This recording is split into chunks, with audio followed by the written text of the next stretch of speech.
안녕하십니까, 이진우입니다.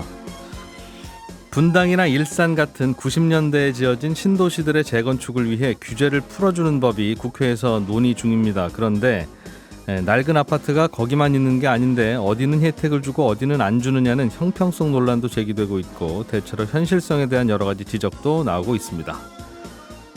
앞으로는 신혼부부가 된 자녀들에게 최대 3억 원까지 비과세 증여가 가능해지고 또 미혼 출산까지 비과세 혜택이 넓어집니다. 달라지는 세법 개정안 내용 오늘 정리해드리겠습니다. 한국은행은 예상대로 기준금리를 동결했습니다. 12월의 첫날 손에 잡히는 경제 시작합니다. 네, 행복자산관리연구소 김현우 소장 그리고 한국경제신문 이상은 기자, 손에 잡히는 경제 박세훈 작가 이렇게 세 분 나와 계십니다. 어서 오세요. 예, 안녕하세요. 자, 한국은행이 금리 동결한 얘기부터 간단히 듣죠. 예. 전망대로 만장일치로 동결을 했고요. 이창용 총재를 빼고 나머지 6명 중에 위원 6명 중에 4명은 국제유가가 앞으로 또 어떻게 튀어오를지 모르니까 그렇게 되면 물가가 다시 또 오를 수도 있고 또 우리가 알 수 없는 어떤 변수가 있을지도 모르니까 일단 한 번은 더 올리는 가능성을 열어둬야 한다라고 어제 이렇게 얘기를 했고요. 예. 6명 중에 나머지 2명은 물가도 물가지만 여기서 금리를 또 올리면 경제 전반에 미치는 영향이 클 거기 때문에 굳이 더 올릴 필요는 없다라는 의견을 냈습니다. 예. 근데 지난번 회의 때랑 달라진 건 뭐냐면 지난번에는 위원들 중에 한 명이 금리를 내릴 가능성도 열어둬야 한다라고 했었는데 이번에는 금리를 내려야 한다는 의견은 철회를 했다라는 겁니다. 다 올릴 필요는 없다는 데만 동의했다는 거죠? 그렇습니다.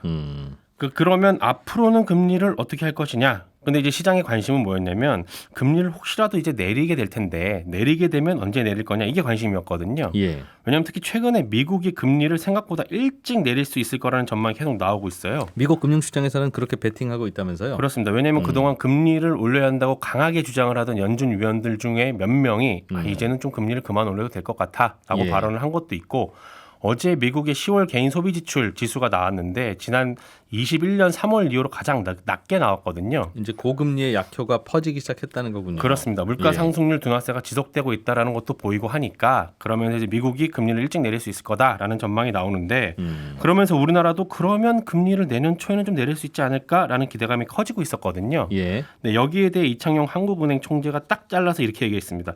앞으로 물가 상승률이 목표치인 2%에 수렴할 거라는 확신이 들 때까지 충분히 장기간 긴축 기조를 유지할 계획이다라고 했거든요. 근데 이 충분히 장기간이라는 게 그럼 도대체 어느 정도냐라는 거에 대해서는 6개월보다 더 길어질 수도 있다라는 의미다라고 이렇게 덧붙였습니다.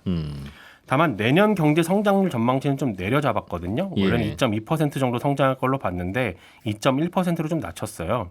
그러면 내년에 경기가 더 안 좋을 거라는 예상이니까 금리를 내려서 경기 부양을 해야 하지 않느냐라고 이창용 총재한테 어느 기자가 물었더니 예. 거기에 대해서는 그럴 생각은 없다. 경기 부양한다고 금리 내려봐야 부동산 가격만 올릴 뿐이다. 경제 성장하는 문제는 구조조정을 통해서 해결을 해야지 한국은행의 통화정책으로 해결할 문제는 아니다. 이렇게 답을 했습니다. 금리 낮춰서 돈 풀고 경제 성장하는 것 이거 계속 이렇게 반복되면 안 된다는 게 그동안 한국은행 총재가 수차례 지적해온 건데 그렇죠. 시장에서는 미국도 금리 내리는데 예. 야, 한국은 그동안 미국 때문에 올렸지 그래서 올렸어라고 하는 것들도 꽤 있고 그래서 있습니다. 미국도 금리를 내리기 시작하면 한국이 더 빨리 내릴 거야 예. 라는 전망도 더 많았는데 한국 경기가 더 안 좋으니까요, 미국보다는. 예. 그런 모든 것을 다 싸잡아서 그렇게 보지는 마세요. 그렇습니다. 라는 거니까 시장이 쏠리는 걸 좀 막으려는 생각일 수도 있고. 그럴 수도 있습니다. 그리고 가계부채 이거 좀 줄여야 됩니다라는 좀 소신이 들어있는 개인적인 소신이 들어있는 발언일 수도 있고. 그렇습니다. 이 쏠리는 걸 막으려는 거는요. 이 금리가 내려갈까라는 기대가 커지면 주가가 좀 오르기 시작합니다. 근데 주가가 오르기 시작하면 사람들이 소비를 늘리고 투자를 늘리게 되죠. 예. 근데 그러면 물가 상승률이 다시 또 올라가기 시작할 수가 있습니다. 그럼 금리를 내리고 싶어도 내릴 수가 없게 되거든요. 예. 오히려 반대로 사람들이 금리가 안 내려갈 거야 라고 부정적으로 생각을 해야 금리가 내려갈 수 있는 거기 때문에 여기에 대해서 이창용 총재가 약간의 엄포를 놓은 것 아니냐라는 해석도 나옵니다. 자, 이상은 기자님이 준비해 오신 소식으로 넘어가 보겠습니다. 이게 참 큰 문제 중에 하나인데 우리나라 일기 신도시들이 이제 30년이 되었어요, 지은 지가. 네. 근데 이게 전국에서 거의 200만 호를 한꺼번에 지었기 때문에 재건축을 어떻게 한꺼번에 하지? 그럼 그동안 짓는 동안 나가서 어디에 살지부터 시작해서 그렇죠. 이미 용적률 다 꽉 채워서 지은 거라 재건축을 한다고 더 많은 세대를 지을 수는 없게 되어 있는데 현행법으로는. 네. 그러면 건축비가 본인들이 다 이제 객출해서 내야 되는데 사람마다 사정이 다르니 이거 합의가 되겠냐. 맞습니다. 이제 이런 게 계속 고민이에요. 네. 그래서 국회에서 약간 좀 혜택을 주더라도 빨리빨리 진도를 좀 빼는 법안을 논의 중인데 네, 그렇습니다. 논란이 좀 있죠? 그렇습니다. 예, 일단 이 법안의 내용은 말씀하신 대로 낡은 신도시를 빨리 재건축하게 하자 이런 내용인데 아시다시피 이제 원래 재건축을 하려면 조건이 상당히 까다롭지 않습니까? 예. 충분히 낡아야 된다. 이게 가장 큰 조건인데 그래서 우리 아파트 안전진단에서 위험하다 이렇게 인정받으면 막 경축, 현수 막 걸리고 그러잖아요. 예. 안 그러면 재건축이 안 되니까.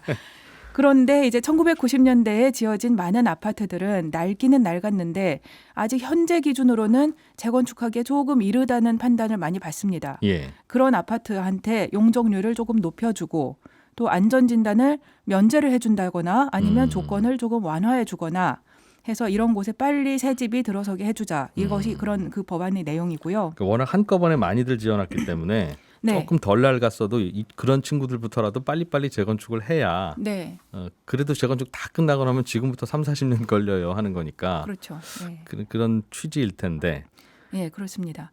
이 대상이 되는 지역을 보면 택지 조성 사업이 끝난 다음에 20년 이상 지난 100만 제곱미터 이상의 택지 등 이런 식으로 되어 있는데요. 예. 그게 어디냐면 분당, 일산, 중동, 평촌, 산본 이런 일기 신도시가 일단 해당이 되고요. 예. 또 서울에도 많이 있습니다. 상계동, 중계동, 목동, 개포동 이런 데가 꼽히고 경기 고양이나 수원 영동, 인천 연수 지역, 또 부산의 해운대 지역 이런 데도 이 법안으로 할 수 있는 곳으로 꼽힙니다. 예. 이게 따져보면 숫자로 따져보면 전국에는 51곳이 해당이 되고요. 예. 거기에 있는 주택 수를 헤아려 보면 약 100만 가구가 해당이 됩니다. 88 올림픽 직후에 지은 아파트죠. 맞습니다. 대규모 아파트. 예. 네.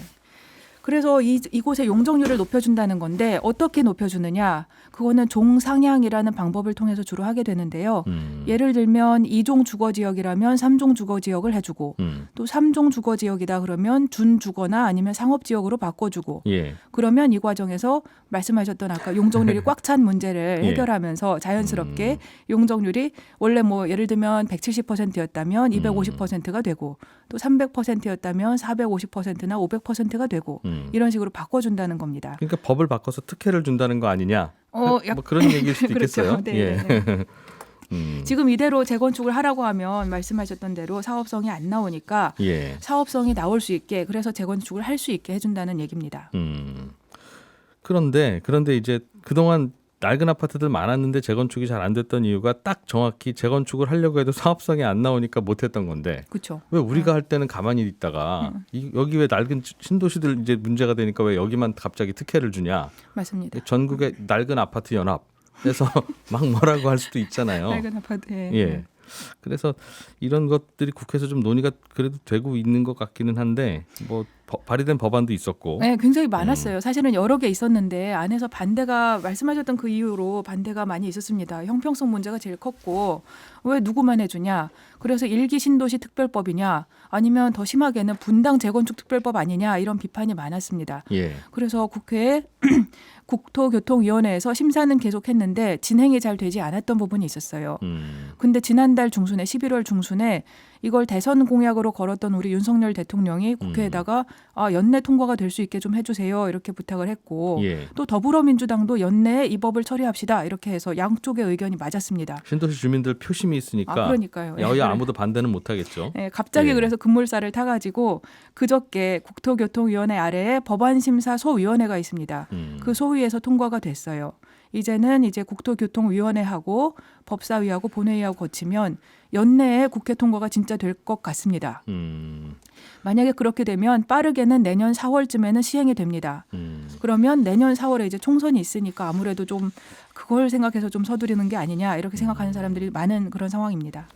그러니까 좀 100가구 있던 동네에다 200가구 지을 수 있게 해줄 테니 200가구 지으세요. 빡빡하게. 네. 그러니까 재건축이 되기야 될 텐데 좀 더 풀어야 될 문제도 더 남아 있을 것 같아요. 네, 맞습니다.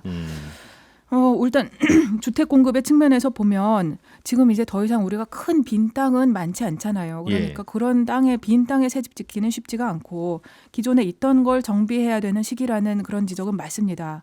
그래서 특히 일기 신도시가 이제 많이 낡았으니까 그 지역을 어떻게 정비하겠다라는 우리가 기본적인 어떤 틀거리를 필요로 한다는 상황은 그 상황 인식 자체는 다들 공감을 합니다. 예. 사실 그 비슷했던 게 이명박 대통령이 옛날에 서울시장 할 때 뉴타운이라는 걸 처음 만들었을 때도 비슷한 식으로 이런 방식의 개발을 지원하는 법이 따로 필요하다 이런 의견이 있었어요. 그래서 2005년에 나온 게 도시재정비 촉진 특별법입니다.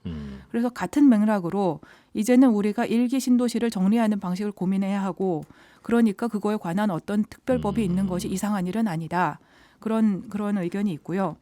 그럼에도 불구하고 현실적인 문제가 몇 가지가 제기가 됐는데 예. 이게 국회에서도 많이 논의가 됐던 부분입니다. 이게 법안이 좀 설리겄다 이런 것인데 이런 비판이 여야 의원 양쪽에서 다 나왔습니다. 특히 국토부의 관료 출신 의원들이 비판을 좀 세게 했습니다. 어떤 문제가 있다는 거예요? 이유는 크게 세 가지인데 첫째는 용적률을 올려주면 거기 맞춰서 사람이 더 와야 사업성이 실제로 있어서 진행이 된 거 아닙니까? 뭐 오게 됐겠죠. 예. 근데 그러려면 도로도 당연히 더 필요하고 학교도 더 지어야 되고 네. 이런 종류의 기반 시설을 더 많이 갖춰야 되는데 예. 그럼 그 비용은 누가 되느냐? 그 비용을 부담할 주체가 나라가 해주는 건 아니고 결국에는 지방자치단체가 해야 됩니다. 그리고 지방자치단체는 사업자하고 같이 해야 됩니다. 예. 그러면 이제 지자체들은 아니 그 돈이 하늘에서 떨어집니까? 그 이렇게 돈이 하는 어딨냐. 거죠. 예. 학교야 4층짜리 건물 8층으로 지으면 학생도 수용 가능합니다가 이론적으로는 되는데 아 그렇죠. 예. 근데 도로는 4차선 도로를 8차선 도로로 넓히려면 상가들 양쪽에 있는 걸 밀어야 되는데 네. 그럼 그 상가들은 어디로 갑니까? 하는 답은 갈 데가 별로 도로를 2층으로 지을 수도 없고 맞습니다. 예. 그런 문제가 그런 있겠군요. 문제가 하나가 있고 예. 또 두 번째는 만약에 이 법안 취지가 잘 돼서 한꺼번에 재건축이 잘 돼서 갑자기 가속화가 되면 대규모로 이주가 필요합니다. 지금 아까 말씀드렸듯이 이게 대상이 100만 가구에 해당하기 때문에 예. 그로 인해서 전월세 가격이 갑자기 오른다든가 이런 문제가 생길 수 있고요. 차근차근하게 시간을 두고 시장에서 이루어지면 되는 일을 정부가 끼어들어서 확 엑셀을 밟는 그런 효과가 있는데 예. 그러면 이제 신도시 상가들은 영업 중단하고 딴 데 가야 되느냐 여러 가지가 자연스럽게 되지 않았을 때 많은 문제가 있다는 겁니다. 그렇군요. 또 이제 마지막으로는 이제 형평성 문제인데요. 이게 다 잘 돼도 일기 신도시만 낡았느냐? 왜 다른 구도심의 낡은 집은 안전진단 받으라고 그러느냐? 그리고 또 새 집을 지으면 결국에 다시 서울 좋아지고 또 경기도 좋아지고 그러는데 지방 소멸을 안 그래도 우리가 심각한데 더 그래도 되느냐? 그런 의견이 있습니다. 현실성 문제부터 형평성 논란까지. 네, 많은 문제가 있습니다. 이거 네. 주택 200만 호를 전국에 한꺼번에 몇 년 동안 지을 때 사실 먼저 생각해봤어야 되는 건데 그렇죠. 그때는 일단 짓고 나서 고민해보자여서 뭐 좀 고민할 포인트가 좀 남아 있습니까? 예, 그렇습니다. 실제로 이게 한꺼번에 다 진행이 돼도 문제이기도 하고 또 이제 찬성론하고 비판론이 다 이게 조금 실제로는 여기 법안에서 말하는 것보다는 잘 안 될 것이라고 보는 측면도 있습니다. 잘 안 될 것 같아서 또 문제라는 그런 건데 왜 그러냐면 현실성이 별로 없다면 결국에는 희망 고문이 될 것이다. 용적률을 단순화해서 2배로 올린다면 사람이 더 입주해야 되는데 인구가 우리가 많이 늘어나지 않는 이런 상황에서 그렇게 어떻게 다 2배로 늘어나겠어요? 갑자기 신도시에 가서 살겠습니다 하는 주민들이 막 쏟아져야 되는데. 그렇죠. 실제로는 이게 되는 곳은 많지 않을 것이다. 그러면 희망 고문이 된다는 그런 비판론도 있고요. 또 이제 이 법을 긍정적으로 보는 쪽에서는 그걸 너무 걱정할 필요는 없다. 어차피 잘 안 될 수도 있으니까 잘 안 되는 곳이 많을 테니까 시간이 상당히 많이 걸릴 것이다. 그렇게 보는 측면이 있습니다. 그래서 사실은 두 측면이 찬성론도 반대론도 둘 다 지금 있는 이 제도가 이게 잘 안 될 수도 있다는 가능성을 높게 보는 겁니다. 높게 보는데 그걸 양쪽에서 서로 다른 시각차를 가지고 있는 건데요. 비판론에서는 지금 있는 제도로도 할 수 있다. 별 문제 없이 될 것은 될 것이고 안 될 것은 안 될 것이다. 그런데 특정 지역만 이런 인센티브 많이 주는 거는 조금 문제가 옳지 있다. 못하다. 조금 불공평하다. 그러니까 옳지는 못한데 네. 그러면 대안은 뭐냐? 그럼 저 신도시들 그럼 내버려 두고 계속 그냥 무너져가게 두자는 거냐? 100년 동안. 그렇죠. 예. 안 될 텐데 말씀하신 대로 그러니까 안 그럴 수 되니까 있죠. 되게 하려고 하는 건데 방법은 특혜밖에 없는데 그렇죠. 그럼 또 그럴 일도 있을 수 있고. 그렇죠. 그래서 긍정론에서는 이제 그 문제를 알겠습니다. 생각하는 거죠. 네. 예. 자 김현우 소장님, 네. 결혼을 하거나 출산을 하면 자녀가 네. 결혼을 하거나 출산을 하면 네, 증여할 수 있는 비과세 증여 한도가 커진다. 네, 그런 그렇습니다. 소식이 있어요. 내년 세법 개정안 나오면서 이거 예고해드린 바가 있었는데 그때 예. 비해서 조금 달라진 게 있습니다. 일단 현행법으로는 성년인 사람에게 증여를 할 때는 10년간 5천만 원까지는 네. 증여받는 사람이 세금을 안 내도 됩니다. 그런데 내년 1월 1일 이후에 증여해주는 재산에 대해서는 자녀가 결혼을 하는 경우 혹은 출산을 하는 경우 1억 원까지 추가로 비과세를 해줍니다. 네. 그러니까 기존 5천만 원 증여 공제에 포함해서 결혼을 하거나 출산을 하는 경우에는 최대 1억 5천만 원까지 세금 없이 증여를 받을 수가 있는 거죠. 그러니까 신혼부부 입장에서 보면은 양가 부모님으로부터 1억 5천만 원씩 총 3억 원을 세금 없이 물려받을 수 있다. 이 예. 내용이고요. 다만 이거 이제 물려받는 게 직계 존속, 뭐 아버지 어머니 혹은 할아버지 할머니 위로부터 이제 물려받아야 되는 거고 혼인 신고 전후로 2년 내에 증여와 신고가 다 이루어져야 됩니다. 그리고 원칙적으로는 현금 같은 경우에는 한 번 주고 증여 신고를 하게 되면 이거 취소가 불가능한데 예. 혼인을 이유로 증여한 경우에는 이게 파혼이 될 경우에는 3개월 이내에 이 반환하면 증여 취소도 가능합니다. 여기까지는 기존에 나왔던 내용에서 뭐 출산이 추가된 것만 달라졌는데 혼인과 상관없이 미혼 출산의 경우에도 똑같은 혜택을 주겠다. 이 내용이 좀 추가가 됐어요. 그리고 이 1억 원 증여세 면제 카드 이거를 혼인을 하면서 쓸 건지 출산을 하면서 쓸 건지 이것도 선택할 수 있는 카드가 생겼습니다. 그동안에는 1억 원을 증여하려면 이제 5천만 원 한도 채우고 난 다음에 증여하면 1,000만 원을 증여세로 내야 되는데 그렇죠. 아주 요약하면 1,000만 원 세금 깎아줄게요. 그 말이군요. 1억 원이 더 생겼으니 그렇죠. 그렇죠. 1억 원에 대한 증여세는 네, 그 정도니까. 맞습니다. 네. 자녀들한테 기업 물려줄 때 내는 세금도 좀 변화가 있습니까? 네, 우리나라 상속 증여세율은 재산을 30억 원 초과해서 물려주면 최고 50%의 세율로 과세가 됩니다. 그런데 이제 중소기업이나 중견기업 같은 경우에는 그 경영자가 사장님이 해당 주식을 자녀에게 물려줄 땐 공제도 많이 해주고 예. 또 세율도 10%에서 20%로 낮은 세율을 부과를 합니다. 이게 뭐 가업 승계 뭐 이런 거죠? 그렇습니다. 예. 이 기업의 규모가 작으면 사장님이 곧 그 회사인 경우가 있잖아요. 네. 사장님 안 계시면 회사가 안 돌아가는. 그래서 그런 경우에 생전에 계획적으로 자녀에게 그 가업을 물려줘라 이런 차원에서 공제들을 많이 해주는데 예. 내년부터는 이 공제 한도하고 구간이 좀 달라집니다. 현재는 10억 원까지는 세금이 없고 초과분에 대해서는 10%, 또 60억을 초과하면 20% 이렇게 예. 적용되는 게 60억이 아닌 120억 원으로 올라갑니다. 그러니까 120억까지 물려줄 때는 뭐 10%의 세금만 내면 되는 거고 예. 그걸 내는 것도 기존 5년 할부까지만 가능했는데 뭐 15년까지 나눠내도 된다. 이렇게 기간도 좀 늘어나게 됩니다. 재벌들의 세습 경영은 비판하면서 네. 가업 승계는 권장하면 네. 두 가지는 무슨 차이가 있는 거냐 도대체. 그래서 중견 기업까지는 재벌이 아니고 그걸 초과하면서 어떤 재벌이야. 그래서 이 부분에 대해서도 뭐 이제 한 2천억 사이즈는 세습이 괜찮고 더 좋은 거고 네. 그 이상은 안 되는 거고. 네. 알겠습니다. 네, 오늘은 청취자 고성민 씨가 요즘 우리나라뿐 아니라 거의 모든 선진국들이 세금 거둔 걸로는 나라 살림이 부족하니까 계속 부채를 늘려가고 있고 그래서 국채 발행도 계속 늘고 있다는 뉴스를 들었는데 이 정부 부채는 계속 늘어나도 괜찮은 겁니까? 이게 걱정은 되는데 계속 늘기만 하고 별다른 대책은 그 어떤 나라도 안 세우는 것 같아서 그냥 걱정 안 해도 되는 건가 싶기도 하고 참 궁금합니다. 이런 질문을 보내주셨습니다. 지금 정부 부채는 비유하자면 이게 신용카드 돌려막기 하듯이 새로 부채를 일으켜서 옛날에 빌린 부채를 갚는 그런 구조입니다. 개인은 그러다 보면 결국은 파산을 하게 되는데 정부는 개인과는 다른 비밀카드가 한두 개 있습니다. 그래서 다들 그렇게 정부 부채가 늘어나는데도 파산하는 나라는 드문 겁니다. 그게 뭐냐면 정부 부채를 중앙은행이 우리나라로 치면 한국은행이 돈을 찍어서 사들이는 겁니다. 쉽게 말하면 한국은행이 정부한테 돈을 찍어서 빌려주는 거고요. 한국은행이나 정부나 크게 보면 한 몸이니까 결국은 정부가 돈을 찍어서 쓰는 겁니다. 이미 정부가 필요한 돈의 상당 부분을 그렇게 조달해서 쓰고 있고 일본이 대표적으로 그런 나라죠. 일본은 정부가 필요한 돈의 절반은 일본은행이 돈을 찍어서 빌려주고 있고 나머지 절반만 시중에서 빌리고 갚고 하면서 돌려막기를 하고 있습니다. 그럼 그렇게 되면 별일은 없는 거냐? 계속 영원히 그럴 수 있는 거냐? 아직 그런 상황까지는 안 가봐서 장담할 수는 없는데 나라마다 좀 다르기는 할 거고요. 정부가 돈을 찍어서 쓰는 똑같은 일을 하는데 일본은 뭐 아직 별 문제 없고 베네수엘라는 진즉에 난리가 났으니까요.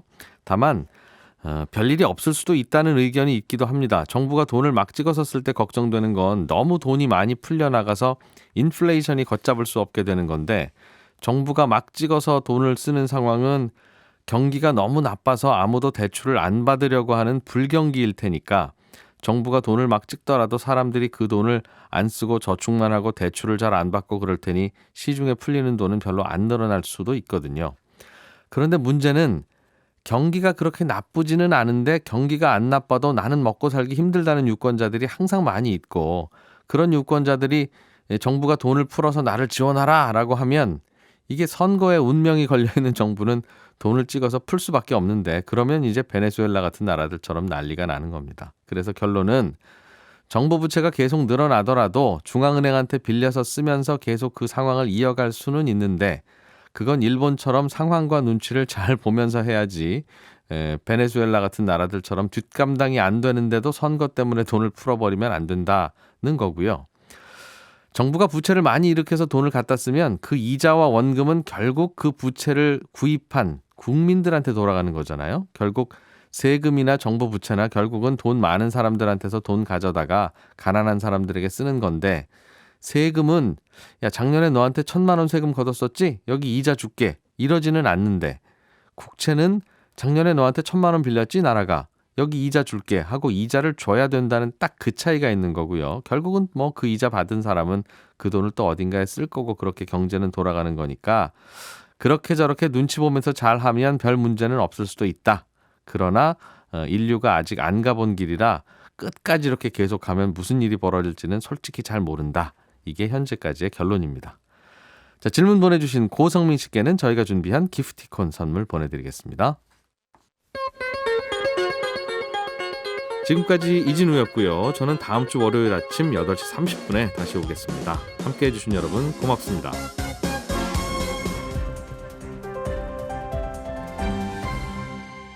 경제를 생각하는 사람들의 즐거운 습관. 이진우의 손에 잡히는 경제.